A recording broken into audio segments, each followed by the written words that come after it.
What's up, ladies and gentlemen? Welcome back to the African Fighters Podcast. It's your boy JB, aka JB Aboki, aka the man with the uh, interesting takes, aka the voice you wanna put in your ear. Okay, that sounded a bit too sexual. So, today I I am with my boy, the yin to my yang. Yes, the Aki to my Popo, the Peter to my Paul. It's Farouk Mohammed. What's up, Farouk? How you doing, man? What's up, guys? Yeah, good to be back. Tough podcast episode 32. Yeah, let's go. All right, I'm going to retweet this joke. I made a joke earlier. I said the last time you saw Farouk, his beard was not this long. And look at him now, face full of beards. Face has like his face is like what 40% beards right now. Hair right now, it's only small. You dey see face. Like I say, you be Black Santa Claus. Kai. I must laugh for this one. But first of all, I want to give shout out to one of our guy here. Shout out to everybody on Instagram and on YouTube. Ikefemba. Shout out to you, man. Second time joining us live on Instagram. Yeah. Temba say, where is my brother, Mr. Bad Internet? Yo, Mr. Bad Internet is on Christmas break. He's back there in Nigeria. They are boiling the chicken, about to fry that chicken for tomorrow and the turkey. So we're like, yeah, Toby, we just leave you with your Nigerians. Just go and be partying there, because in December in Lagos it's crazy. So we allow Toby to relax. So Mr. Bad Internet, aka poster boy of Bad Internet Connection, is not with us today. But thank God we have Temba with us. Temba, we hope the family is doing okay, and we hope training is going well. All right. So today our podcast will be 50% boxing, 50% MMA. We are going to speculate a lot with regards to MMA, but what we are going to be talking about Anthony Joshua, Deontay Wilder, a little bit of Efe Ajagba, and the little storylines going on around in the heavyweight division. All right, so I cannot do this by myself because I am not the boxing guy. The boxing guy is Farouk. Farouk lives and breathes boxing. So I want to pick his brain with regards to that. Okay? And with that being said, yesterday, Anthony Joshua. Well, I like anybody that Joshua fights a Wilder. lot, but I just Wait. Sorry, guys. That was a mistake. Yes. So last night in Saudi Arabia, Anthony Joshua got the job done in Riyadh versus Otto Wallin. He finished the fight in 6 rounds. And to be honest, in my life, I don't know a bigger Anthony Joshua fan than Farouk here. Farouk, were you surprised at AJ's dominance yesterday? Not really, to be honest. I'm not completely surprised. Good performance from AJ. We all saw this coming, to be honest. In life, there's always that decline and that downward upward movement. So a lot of people, I think AJ is the most criticized boxer, not even heavyweight in the world, to be honest. And maybe because of the hype, sometimes they say it can be a good thing and a bad thing. His hype, his domination, winning the Olympic gold medal, becoming a household name, being only among the two boxers to be on Forbes richest list of Forbes highest earning athletes, selling arenas, selling stadiums. So you can see the pressure definitely to come to him. And for me, I believe he's the cash cow of heavyweight boxing. He's the biggest draw in heavyweight boxing, no doubt about that. You know why? I agree. Yesterday, I was watching boxing with some of my mates, right?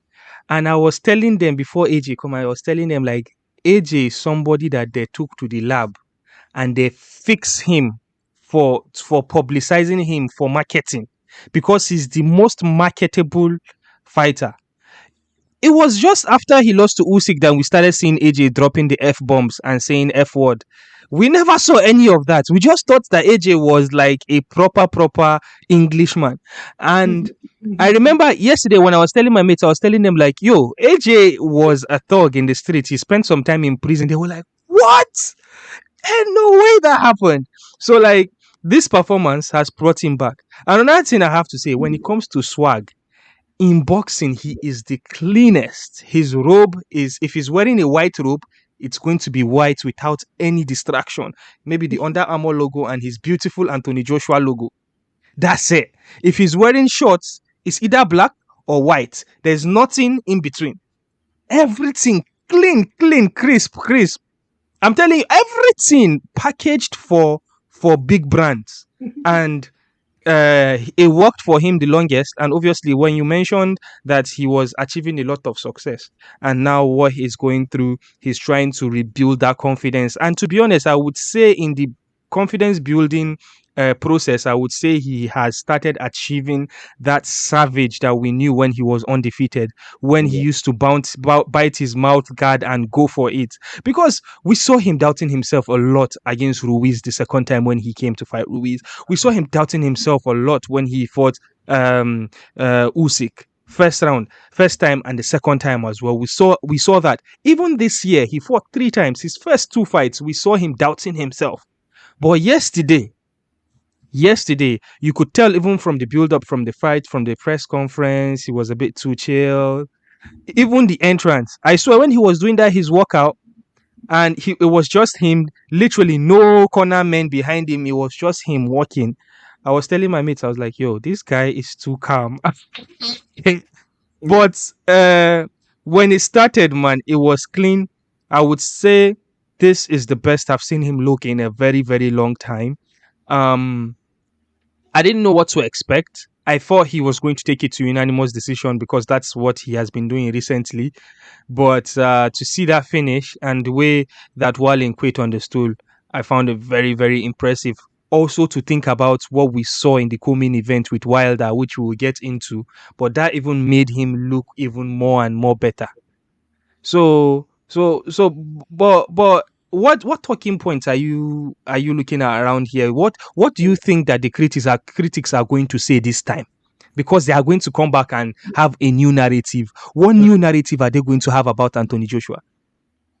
Okay, so talking about Joshua, you mentioned something about the old Joshua and the new Joshua getting back to his old self. So what happened is that AJ has been talking about boxers who kind of suffer devastating injuries, not taking care of themselves. He talked about Mike Tyson, his finances.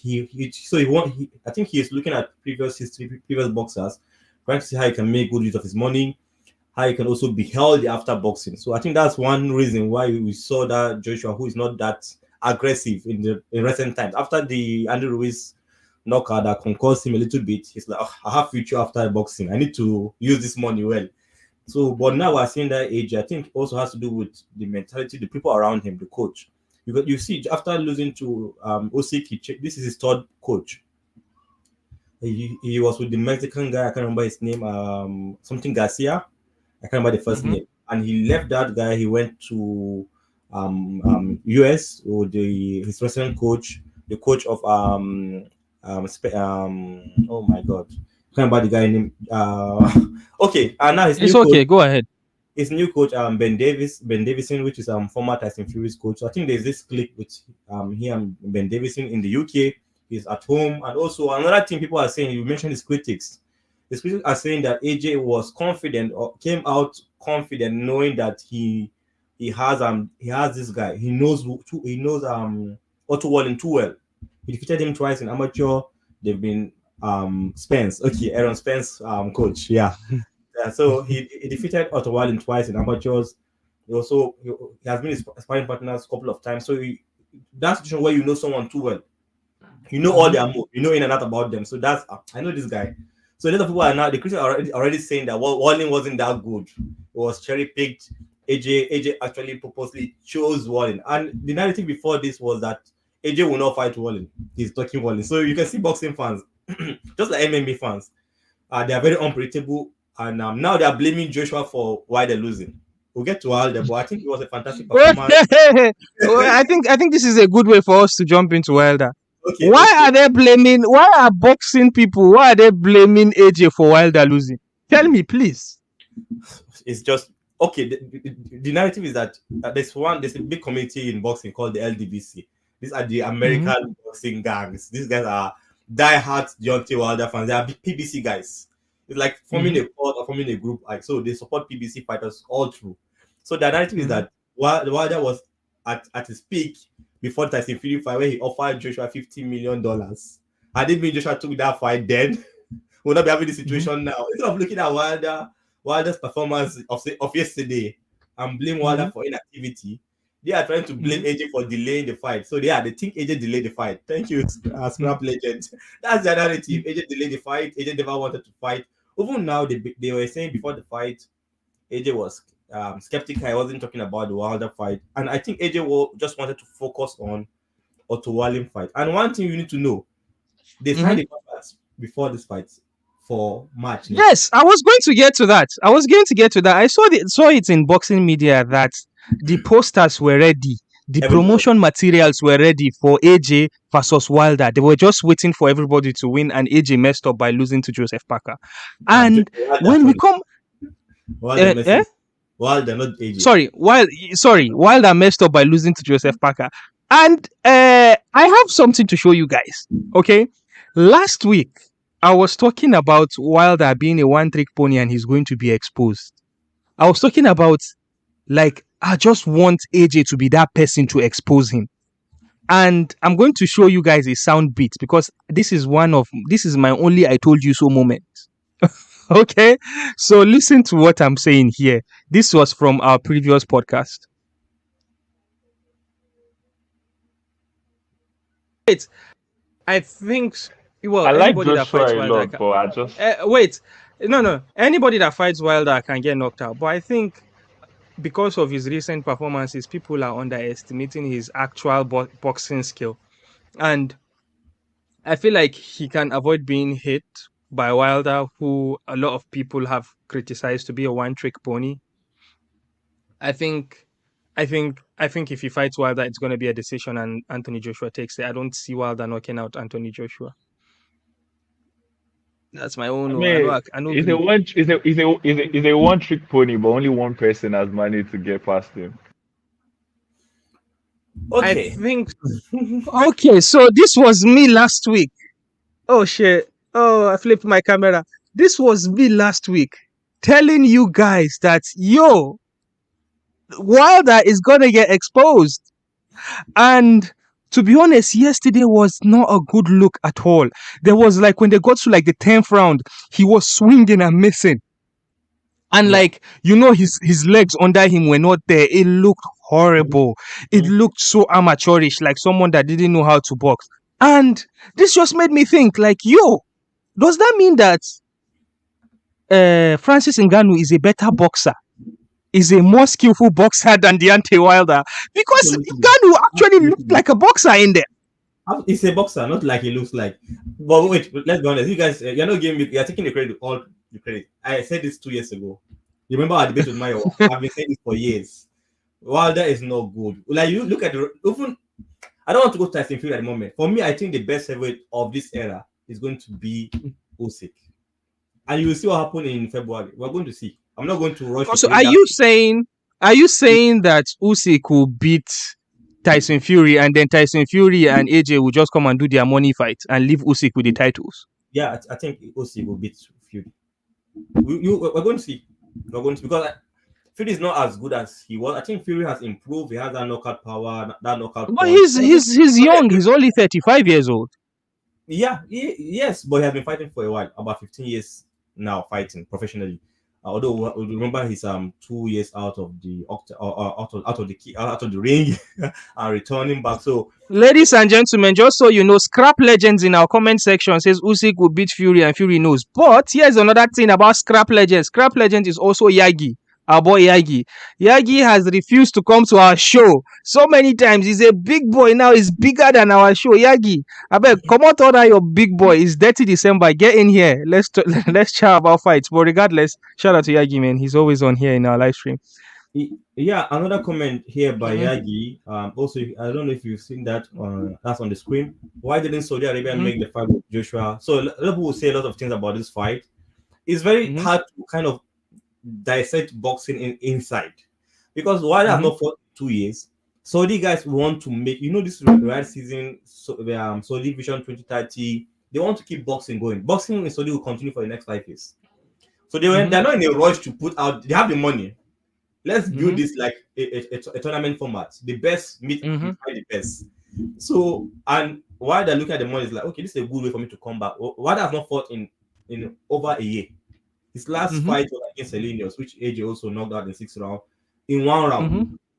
You get so inactivity. He has been sparring, doing all those training, but that's not compared to that's what shows activity will actually pays off. Joseph Parker lost to this guy on the Nigerian brother. What is his name? Joe Joyce, and then bounced back and fought 3 times this year before fighting Wilder. I knew that Joseph Parker. You know what happened? I don't know. I was not on the show last week. I predicted that Parker will knock out Wilder. That was my prediction. But it didn't happen that. But you saw what happened. Well, we'll get back to your prediction. We've got Temba here talking about Babatunde Fashola. Wait, is Babatunde Fashola former Lagos president? Governor, Lagos governor, yeah. Former Lagos governor. Yeah. This is a very random name for Temba to know. He's a great motivational man. Where did he meet Fashola? Who's that guy? Wait, is that not Fashola, former Lagos governor? Yeah. I'm not really getting what. Yeah, he's the governor. Yeah. Yeah, but where did Temba meet him? Maybe they met somewhere in America. So anyway, so for me, you predicted Joseph Parker to win, and then if you look at the odds, the odds gave like Wilder a very, very high favor, like in the matchmakers. What is it? The bet makers, they favored Wilder to beat Parker more than favoring AJ to beat Wallin. Yeah, because Wilder, we all know he has that powerful hand, that 1-point knockout. We all know that's his bread and butter. That's his All right. Round, if he clips you with one hand, and that's all. The fight is over. That's what happened over the years. Let's get back on track. My thing is, in the press conference, AJ said Eddie Hearn and AJ said AJ is coming back in March. Do you think that he's going to fight Joseph Parker now? No, I don't think so. AJ is going for the title. Wilder will not do AJ any good, to be honest. And I don't see the fight going. I said Joseph Parker.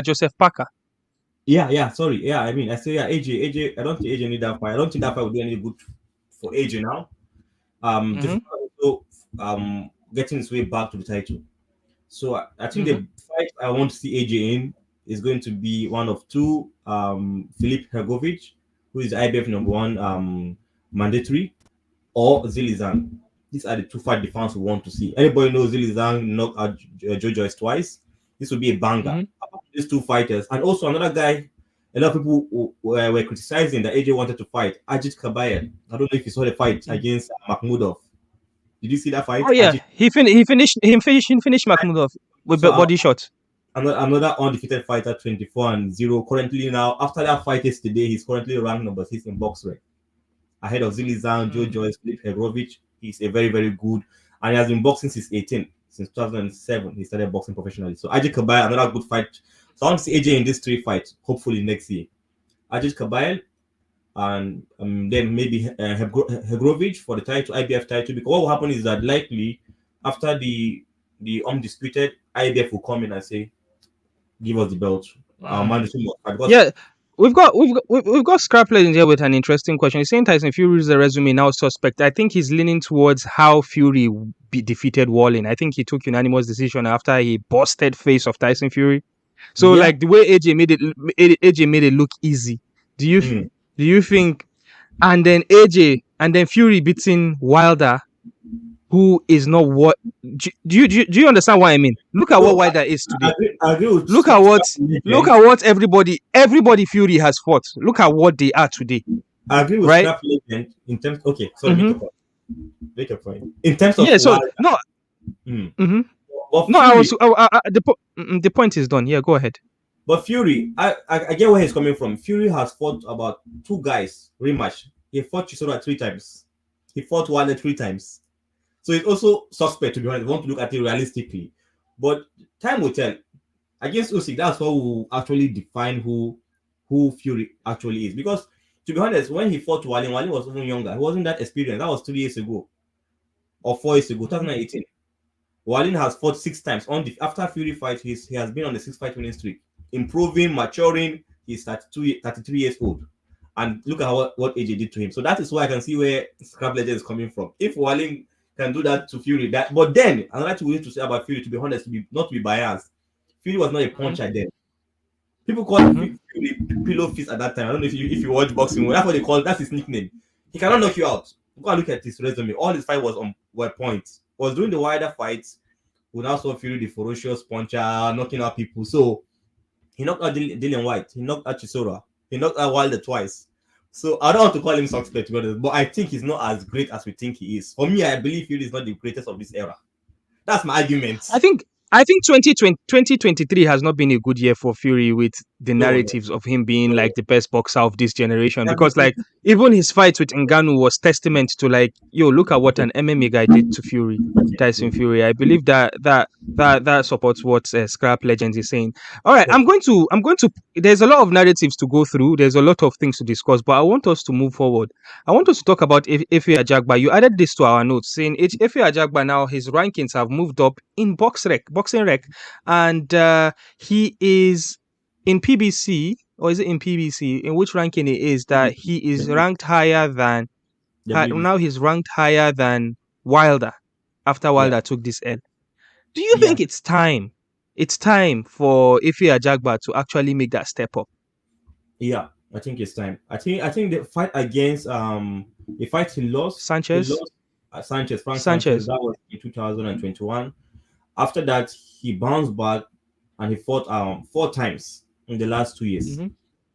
2 by KO TKO, 1 decision, and 1 via DQ. And I think he took 2 guys record, unbeaten record. There's a guy he fought, a Kazakhstan guy who's called Zan Kuzubuski.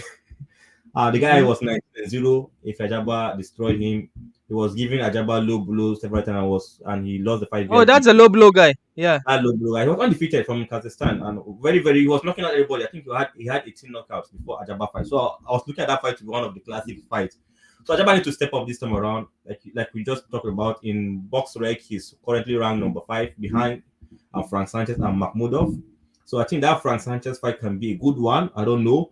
Yeah, Makhmudov just lost. Makhmudov lost yesterday, so I guess he's dropping. Yeah. And Makhmudov was the guy that destroyed the other Nigerian guy, Efe Ajagba. Yeah. So it's going to be this is time now. No time better than now for Ajagba to step up. If he cannot step up in 2024. I think it would be kind of too late when he wants to do that. He should be putting himself into that title shot at the moment. He's currently WBC international champion, so he's holding a belt at the moment. So he needs to silver, international champion. Yeah, he's international champion. So if he can get one more victory, he's going to be WBC title contender. So I think he should be fighting top 15 at the moment. And if you look at top 15, we have good names, or top 20. I don't think Ajagba should be going to fight guys out of top 20. We have Makhmudov, like you just mentioned. We have Kevin Lerena, the guy that almost defeated Dubois. I don't know if you remember that South African guy. Who's the way that moved to heavyweight. So we have Kevin Lerena, we have Murad Gassiev, we have Otto. Wallin is also there after losing to Joshua. I think Ajagba should test against this guy. We have Kubrat Pulev. So if you're fighting guys in the top 20 at this point in time, anything out of top 20 for me is a no. So that he push himself into that title contention before the end of 2024 or getting a title fight 2025. I think he's due for a title fight, to be honest. Look at his record. 19 wins, 14 KO, just 1 defeat. He should be moving up there and contending for the belt. All right, shout out to Efe Ajagba. He has been there's a lot of activity he put in this year. He has been on a 4-fight win streak. So shout out to Efe. Now let's move to the most my bread and butter, MMA. I believe most of the people here now MMA be their bread and butter as well. All right, so Israel Adesanya earlier this year hinted that, I'm not going to come back until 2027. And then in Saudi, in one of these interview bits, he did mention like, people are crazy, saying I wouldn't come back. I'm coming back pretty soon. And during the announcement of UFC 300, Khamzat Chimaev posted pictures of 2 people. He posted a picture of him on the back of Kamaru Usman and then a picture of Israel Adesanya. And there's a lot of speculation about what the main event of UFC 300 is going to be. There is a speculation of Alex Pereira posting the 30, 300 pounds, blah, blah, blah, blah, blah. So, do you actually think that Chimaev and Usman, and Chimaev and Izzy Adesanya is something that is going to happen? Not really, to be honest. After seeing Robert Whittaker going to take on Costa Paulo next year, Costa. I think they're going to do the rematch. Usman is calling for that. That's my own assumption. I have calling for that rematch. He fancied that fight. I can destroy this guy in 5 round fights. So they'll be looking at that for a fight night main event or one of the big non-title fight card, pay-per-view card, and then put Usman into set for next year. That's my assumption. Usman looking for the fastest path to a title shot. This is my own assumption. Usman is either fighting. So I don't know about Adesanya at the moment. So let me not go that route of Usman. We'll get to Usman later. So I think Adesanya and Chimaev. I don't think that is the fight we will see next. To be honest, I don't think so. I don't think it does anything. It does. There's nothing there for Adesanya to. I think Adesanya can get the title fight straight away without fighting anybody. He can do that. Wait for Dricus to win the title and come out, call Dricus out, or have unfinished business there. Who is the true African, and so on and so forth.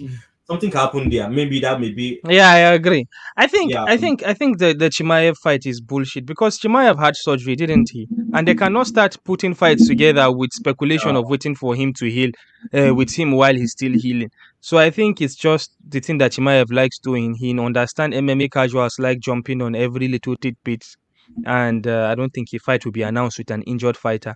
But as you mentioned, before we move as you forward, sorry. mentioned, wait. As you mentioned, Adesanya doesn't need to prove anything. He's going to jump in there. Chimaev can't enter America. He can't. He won't be at 300. Most likely Saudi. Yes, Saudi is Saudi's show not in March? Is it not in March? I don't know, but I know they're going to Saudi next year for sure. Yeah, I think they are going to go to Saudi, and it's going to be in Riyadh season. And Riyadh season ends in Right. March, doesn't it?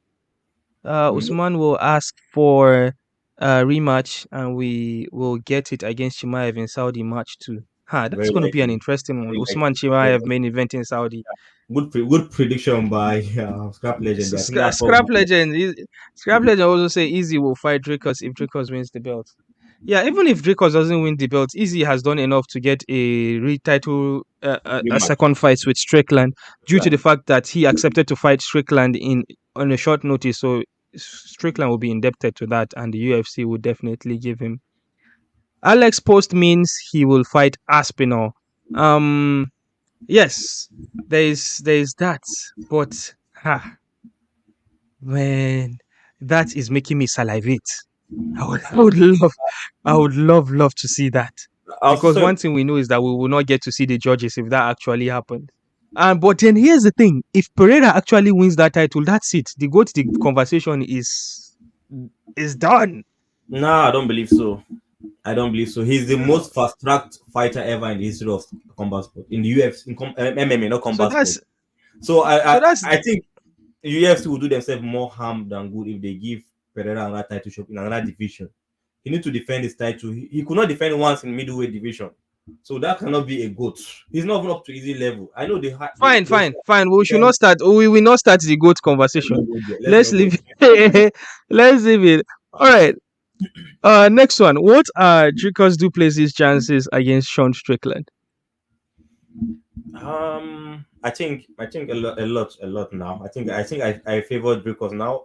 Even before I'll always Mm-hmm. go for Dricus being African, but it's already in the head, living rent free in hands of Sean Strickland. Sean Strickland used to be the bully, going after everybody's business, calling out this one, Ian Gary Even White, people he's even everybody. people that he's not fighting. There's Yeah. no fighting, YouTubers, everybody. So, but you could not take just a little jab from Dricus. So I think Dricus will use that throughout that build up.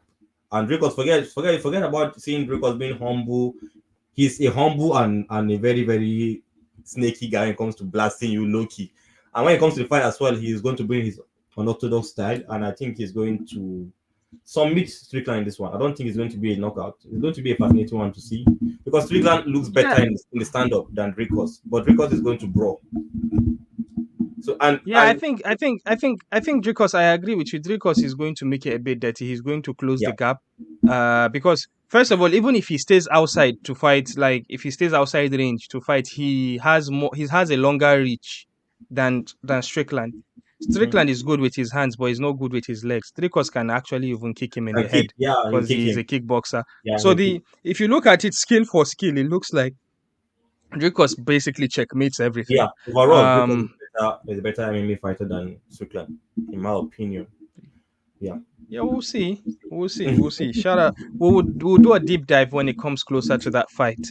All right, let's go to the one that I believe Scrap Legends is most passionate about. That is what is next for Kamaru Usman. Scrap Legend. Uh-oh.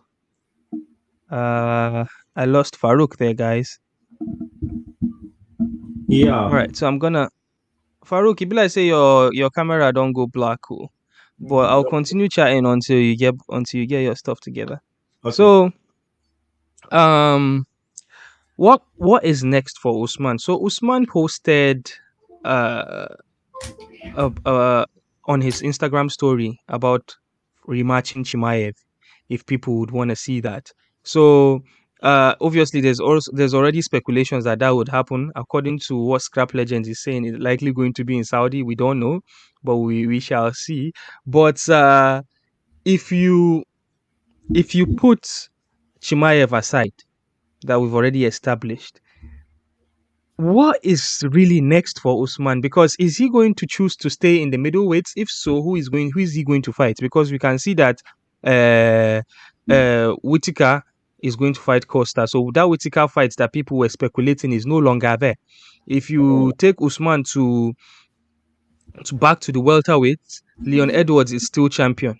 If Kobe had won the title, maybe then Usman would probably have something to do there. He's still ranked number 1 in the welterweights, but the only person in that top 5 that he can fight is who?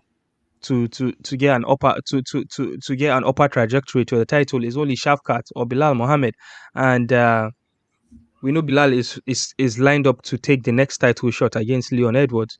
So it's a bit of a dilemma of what is next for Usman. But Scrapper and say we rematching Chimaev in March. Yeah, I think that's the biggest money fight for him at this point. He goes to Saudi, makes another big bag, and if he beats Chimaev, that's another clear path to the title again. So I believe Yeah. that to be the case. What's happened? Your camera battery die. Yeah, my camera went off. So yeah, I talk about. I think, like you mentioned, I don't think Usman is going to get title fight directly in welterweight. So I think the best part, if he's not fighting Chimaev in the middleweight division, but I think he fancies the middleweight division better. Izzy is not there to interrupt. I don't think Izzy is coming back early next year, to be honest. You mentioned yeah, that fight will play out first. Sean Strickland and Dricus, the winner will then maybe fight Izzy later on in June, July next year. So I think Usman, if it is March, UFC in Saudi in March, Usman likely fight Chimaev. But if it's not Chimaev in the middleweight in the welterweight division, Usman must go against Belal Mohammed or Shafkat to try to fight against Edward. I don't think UFC want to do the fourth fight. The tetralogy, or what do they call it? Tetralogy. I don't think they're going to do the fourth time soon. So yeah, that's not what UFC is to do. I think Usman will stay middleweight, in my opinion. That's the best. And I'm just going to rant a bit about the welterweight division. Can we just get Shafkat to just go collect that title?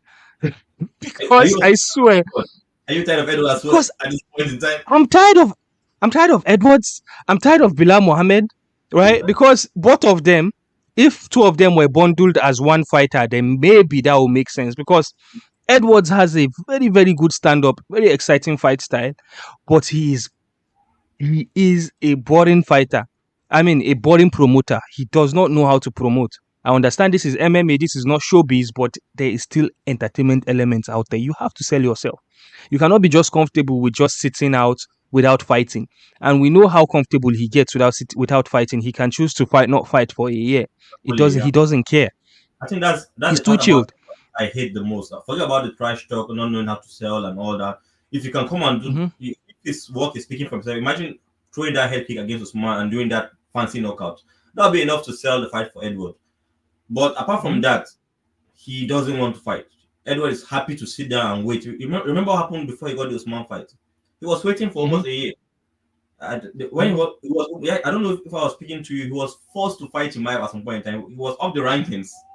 And then when Oh yes. Chimaev, they brought him back into the rankings, and Chimaev was injured or something happened, I think COVID or something then. So Edward is that guy that will just sit down and keep that belt at home, be looking at the belt, and he's happy. So, like you mentioned, a lot of fans want that belt off Edward, and I think if he doesn't act right, the most annoying thing is that he's talking about going up in weight and fight for another belt. I don't think Who would allow him? Who would allow him do that? You think the UFC are happy with him being a champion? They are not happy. They want to get that title off him. Imagine the last fight. Imagine the last fight against Kobe. He was dominated in the 5th round. He was on the ground. Imagine you're a champion who you want. And I think that's why I give it to Belal Mohamed. But Belal Mohamed is not the best of trash talkers. He's not that charismatic, but he made a good point, a valid point. He said Edward was in the ground, being dominated in the 5th round, and that's your champion. After someone insulted your dad, you should be coming in there smacking the guy, knocking Kobe out like Usman to Masvidal. You get not kicking his legs. That kind of student knockout that your head goes. But the guy is not your guy and still put you on the floor in the 5th round, and you're raising your hand that you're a champion. I think Edward, for me, UFC, that pay-per-view is just Kobe. Kobe is done. Edward also need to prove himself. And if Edward refuses to fight, the next thing we'll see is interim title for Kobe and Shafkat next. That's what will be the case. Kobe and Shafkat? Sorry. No, Bilal. Sorry. Apologies for that. Bilal and Shafkat. Because UFC will not strip Edward, but Edward can now form injury. You know that guy. He can just come from nowhere and say, stomach ache, my head is spinning me, my nail is bad, I need surgery, and then UFC will be waiting for that guy again. So Usman are easy. For those of you guys who are hating on these guys, you need to praise these guys. I think they'll appreciate them when they are retired. These guys made it fun. Forget about being Africans or whatever. For the whole of UFC fans, they're giving us back-to-back title defense. Not selecting, not cherry picking. Give me whoever is on the line, I will fight. So I think that is what Izzy is trying to learn the hard way. I'm going to heal up, come back better. I think he's having some health issues. That's why I think Izzy want to cash out and go out. So hopefully Izzy in July next year, June, July. And Usman, Chimaev, a must-watch fight in Saudi, like Yagi predicted. We hope to see that fight. Also do good number, it will sell. Oh yeah. Well, it's not a pay-per-view per se, but it will still be a very, very marquee event for Saudis. All right, guys. I think that's it for us from here. We have been chatting, me and Farouk, for 2 hours now this Sunday. Well, next week is holiday, so we're not going to wake up and go to work. So we can drop it up. All right, guys. Thank you so much. Yagi. You hear me, Yagi? Yagi, you never join our Patreon. You don't want to come to our show, or you join our Patreon and pledge $20 because you are a senior man. You know you are making money. Pledge $20 or maybe just pledge any amount where you use buy your Starbucks coffee in the morning. Just pledge that amount for us monthly. May they come off for your account. You know go even know say they come us. Yagi, our link is in our bio for our Patreon. Okay, you agreed you are going to do it. You have not done it. And Temba the answer Gorimbo. Temba, pledge on our Patreon, no? That doing the Rock Johnson money. Pledge it to us. So we can buy Toby a new internet connection so he cannot be having issues here. All right, guys. Thank you so much for being here. Again, you can get us in audio form. That is everywhere you get your podcast from. And also, I forgot to give a plug to our boys, two of our boys, to be honest. Christopher Graham on Patreon. He's always supplying the goods for us to chat about. And also King Dems of the King Dems podcast. Demola, shout out to Demola. Demola is busy today, so I just let him have his Christmas. I'm sure he was anticipating I hit him up, but I just let him enjoy his Christmas. So yeah, guys, thank you again. That's Farouk, and this is me. We are the African Fighters, and we are signing out.